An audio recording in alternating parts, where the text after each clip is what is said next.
4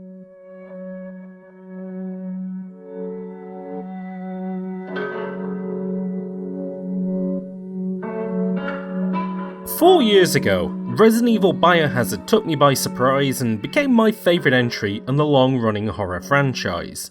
It should be no surprise then that its direct sequel, Resident Evil Village, has become one of my favourite games of this year.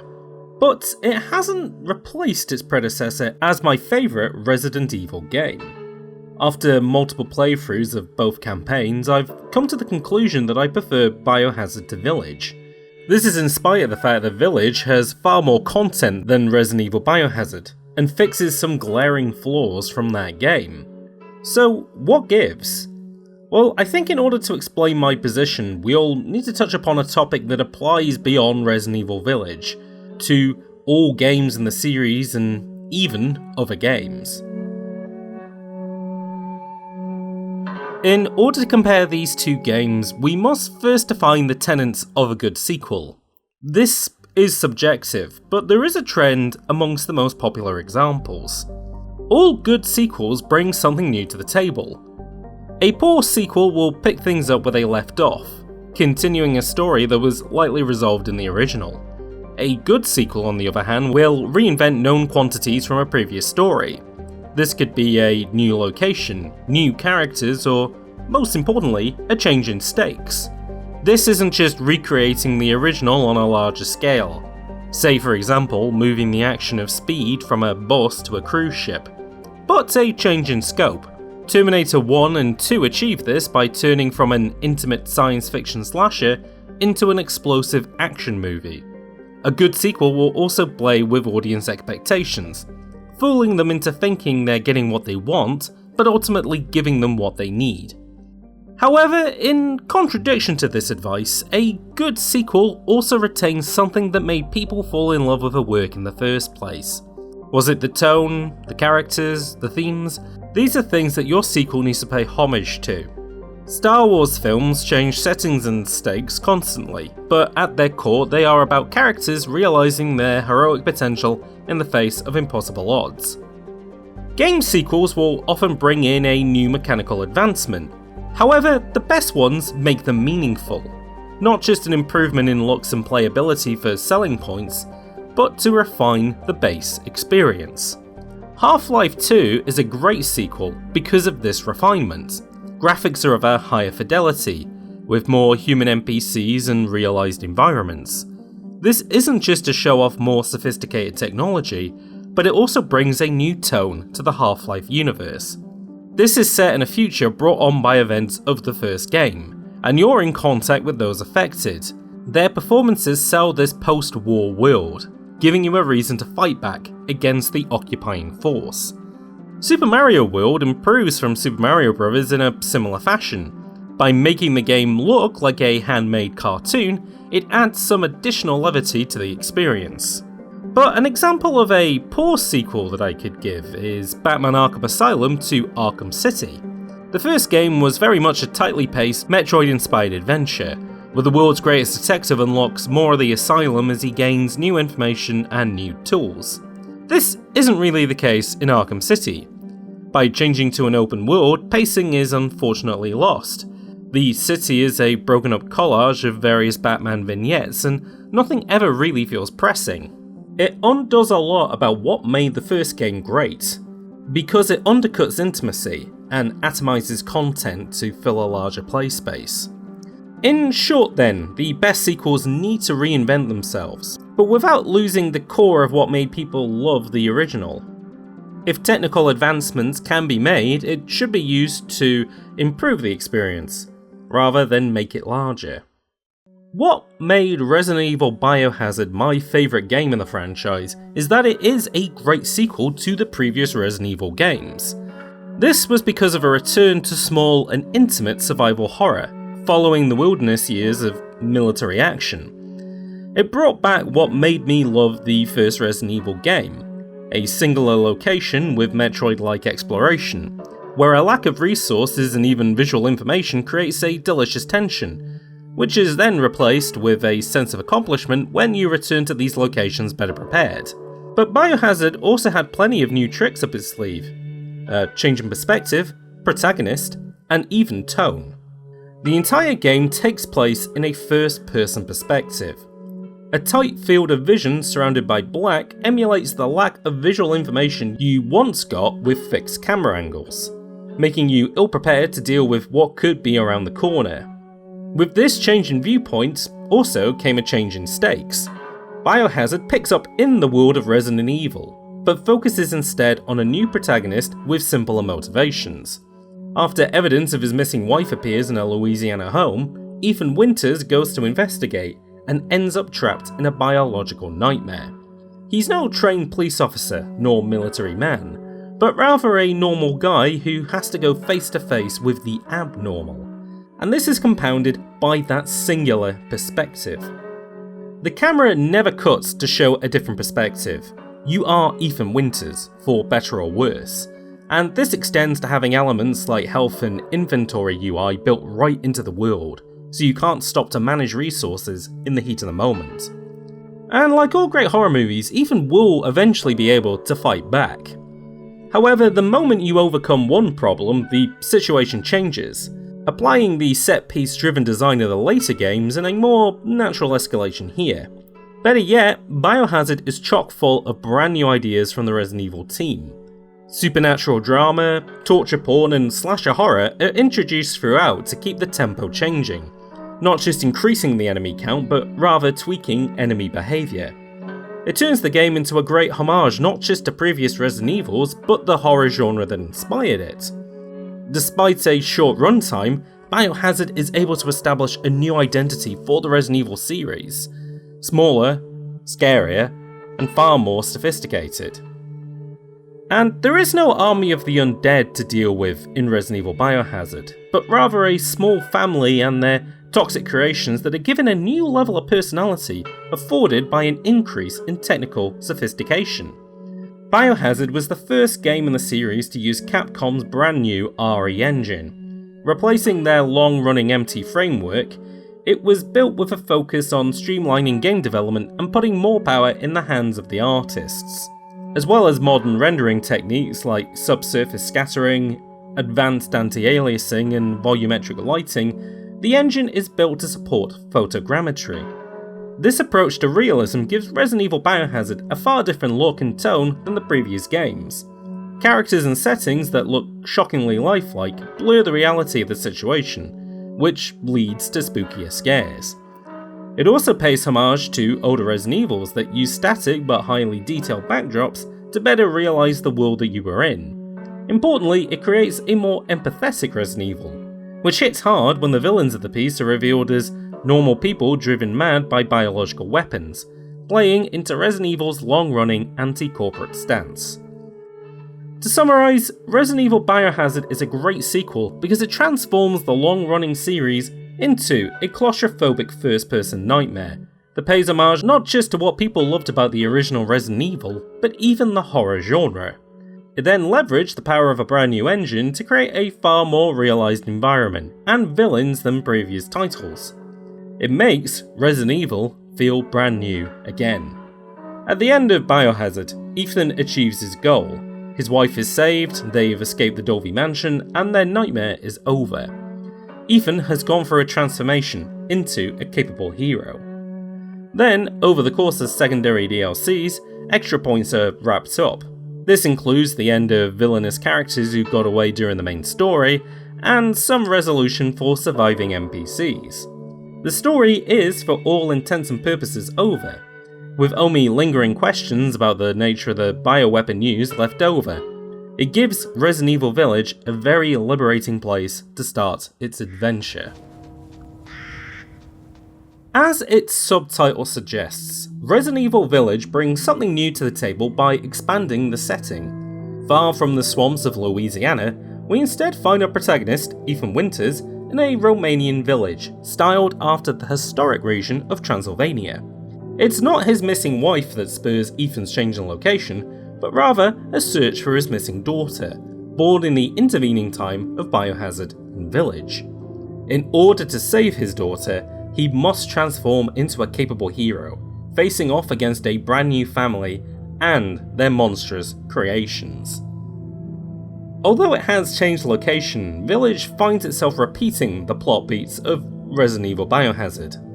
It's not original, but the intent is to show how the stakes have been raised this time round. It's not a single mansion that must be explored, but rather an entire region. Areas like the sunken home, the barnyard, boats and mines are developed into fully fleshed biomes here.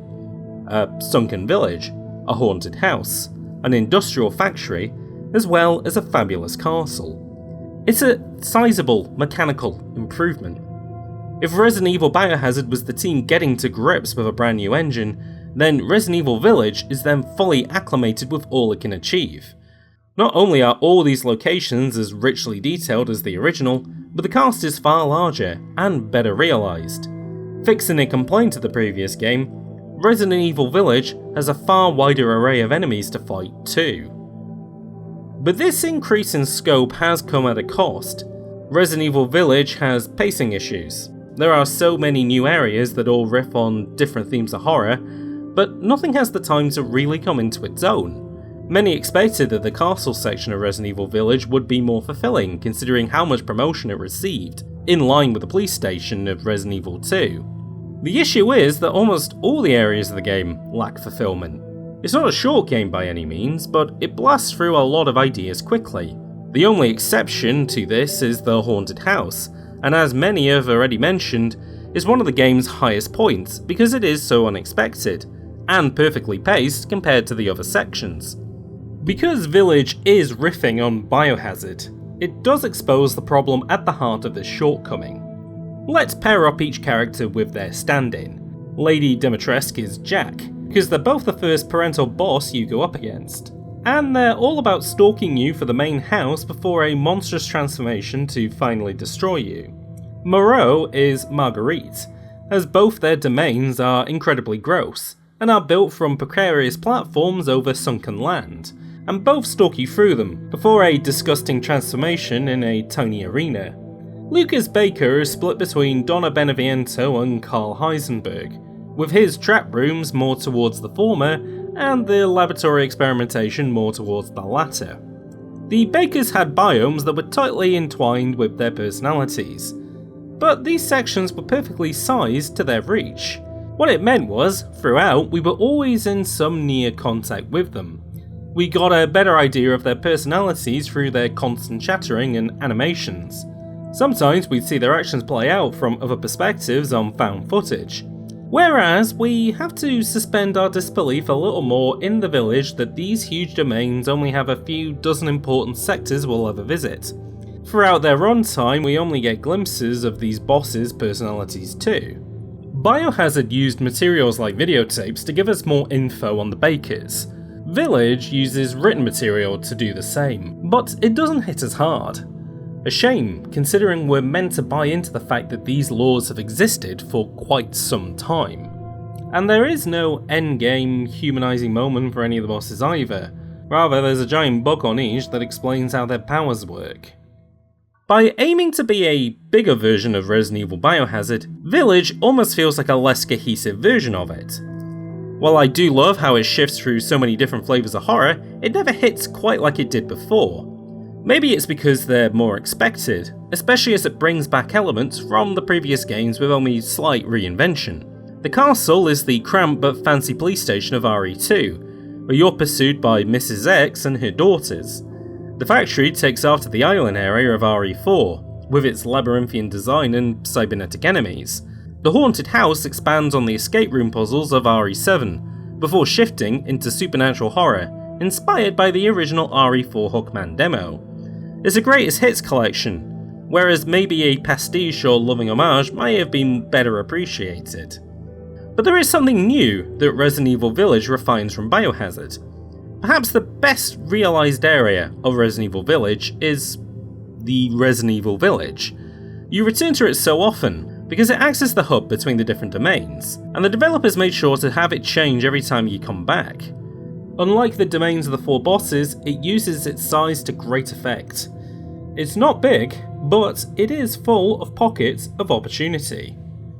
The Village is an exciting piece of game design because it takes the optional areas of Resident Evil Biohazard and expands on them. In the previous game, there were small rooms of the Dolby mansion hidden either behind locked doors or in plain sight under floorboards or behind bushes. They were rewards for players who were paying attention, putting that first-person perspective into greater focus. Village makes this even more fulfilling. There are a lot of optional treasures available for players to find, and how you uncover some of them is really exciting. It took until a second playthrough to realise that I could lower a bridge just outside of the village with a late game key that led to a boat. This boat then led to two completely optional areas. One area let me return to the castle to grab some treasures. The other fed me a bit of lore and let me grab an elusive fish I needed for a recipe. The rewards themselves do feed into useful things, but there was a greater value in uncovering something that the first time I played I had absolutely no idea about.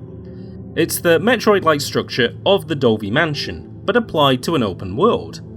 Like a good sequel, it uses increased technical power to allow a change in scope and tone, because it makes the village feel mysterious and historical. In researching Resident Evil Village, I discovered a quote by the game's director that stated the intent of RE8 was to combine their successes with RE7 with that of another very successful Resident Evil game, RE4. Another great sequel, this was the title that reinvented the creaky tank controls and static backdrops of the older games into an over-the-shoulder shooter in fully 3D arenas. Despite this shift to action, elements like limited resources and tense puzzle solving are still here, and so it changes the horror from one of an unexpected dread into one of overwhelming terror.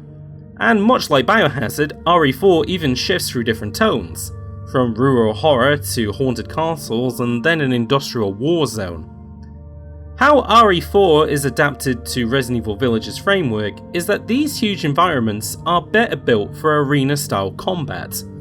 There's new enemies, and more of them, and there's more ways to deal with them. You can barricade yourself in houses, use elevation to escape and snipe, and even run away from certain encounters.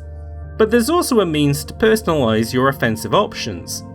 A merchant returns from RE4, but in Village this character is the Duke, a fat and fancy man who's your one-stop shop for weapon upgrades, supplies, and even trading in found treasures in game. This inclusion of the Duke is good because he does encourage the thing Village is good at, exploring every nook and cranny for valuable items, so that in turn you unlock new options to engage with the world. But his inclusion does highlight a problem that does undo something that Resident Evil Biohazard definitely did well. The moment the Duke is introduced, Resident Evil Village breaks a rule set by Biohazard. Cutscenes no longer play out entirely from Ethan Winter's perspective. This may sound like an odd complaint, especially as sequels are meant to reinvent qualities from previous games. But I don't think the change is for the better. Unlike Resident Evil Biohazard, your vitals and inventory no longer live in world, and bringing up the latter pauses the game, which allows you to sit and diffuse tension whilst crafting and sorting. I imagine one reason for this is the fact that Ethan's Pebble Watch from Resident Evil Biohazard is no longer being made. But the developers could have found another means of making this information diegetic so as not to pull us out of the experience. After all, they brought back the briefcase of Resident Evil 4, so why not make that a physical object in world? It feels gamey in a way that Resident Evil Biohazard didn't, and it lacks the personal connection that Biohazard did. This was always going to be the case, expanding the scope of proceedings like all game sequels are expected to do. But it does mar what was so refreshing about its predecessor. It made horror smaller and intimate, so that the scares landed. Resident Evil Village, like later Resident Evil games, really can't help itself when it comes to turning up the action dial. This isn't to say that a shift to action is a sign of a bad sequel, of course. However, it undercuts survival horror.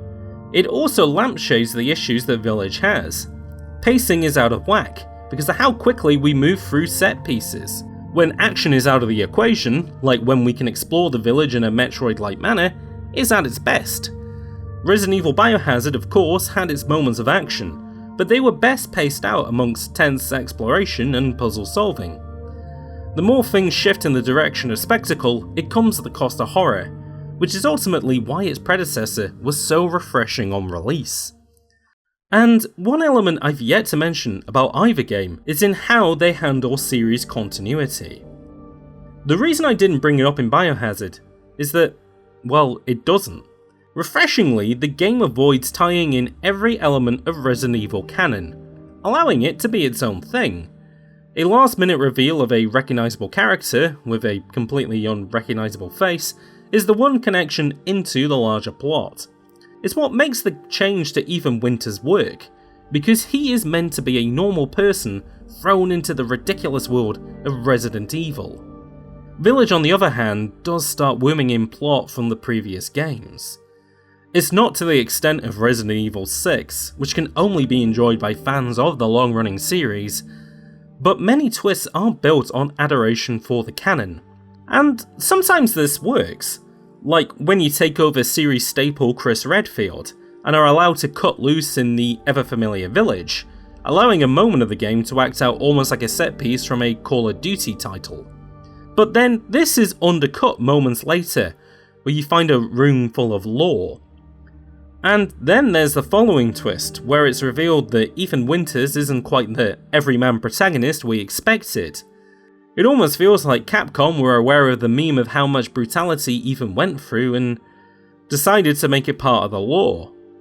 I am split on this, because ultimately it is shock value. The previous game doesn't change drastically with this new piece of clarification, but it does remove some of its potency. In Village, you never feel as if you're stuck in a nightmare. Rather, it comes off like a lucid dream where you can stick your severed hand back to your arm and keep going. This is why it's difficult to define if Village is a good sequel, because on paper, by expanding the scope, giving you more weapons to play with, more places to explore and more enemy varieties, it improves totally on what came before. It even takes an element of the original I loved and incorporated it with Resident Evil 4 style treasure hunts. Technically too, there's far better realised NPCs, and better looking environments.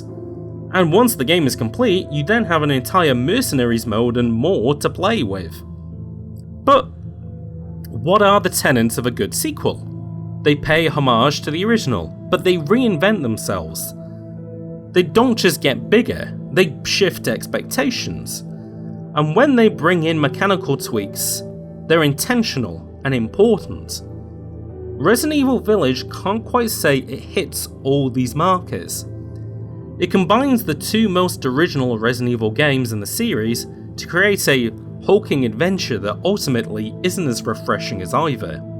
Again, the game has incredible high points, like House Beneviento, but very often it's too similar to something we've done before, either in Biohazard or a previous Resident Evil game.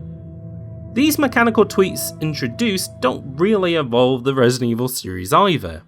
There's a new cast of villains, but are any of them really as interesting as the Bakers? Considering the little screen time they get and how broad their character is, I don't think so. Being able to shoot enemies better is cool, as is being able to craft your own ammo, but do these things really play into tense survival horror? What it boils down to is this. Resident Evil Biohazard succeeded as a sequel because it didn't try to be a direct sequel to Resident Evil 6. It wanted to be a sequel to the long-running Resident Evil series, using new technology and ideas to bring survival horror into a new decade. Resident Evil Village is a direct sequel to Biohazard, and so it cannot be a completely reinvented take on the genre. Rather, it shifts itself into being a celebration of that game and other Resident Evil titles. Which is why perhaps it's not a good sequel, but it is an absolutely fantastic game nonetheless. It does feel, however, that this experiment for the Resident Evil franchise may have reached its peak. Obviously, come the next game, they could double down on even larger environments and even more combat options. They could also decide to turn it into a long art gallery of different horror set pieces that constantly keeps players guessing. But if it posits itself as a direct sequel or the end of the trilogy, I will hold my breath. As Capcom continues to play with what a Resident Evil game is, producing brilliant remakes to their older games and even experimental multiplayer titles, there is hope that they can once again reanimate this long-running franchise into something new. They did it once with Resident Evil 4, and then again in Resident Evil 7. And as long as they remember what makes great sequels great, I am absolutely sure that they can make a successor to Resident Evil Village that sparks the imagination of the horror genre once again. Let me know in the comments what you thought of Resident Evil Village. Did you like it more than Biohazard? And what's your opinions for what makes a great sequel? For now, I've been James, and I'll see you all in the next upload.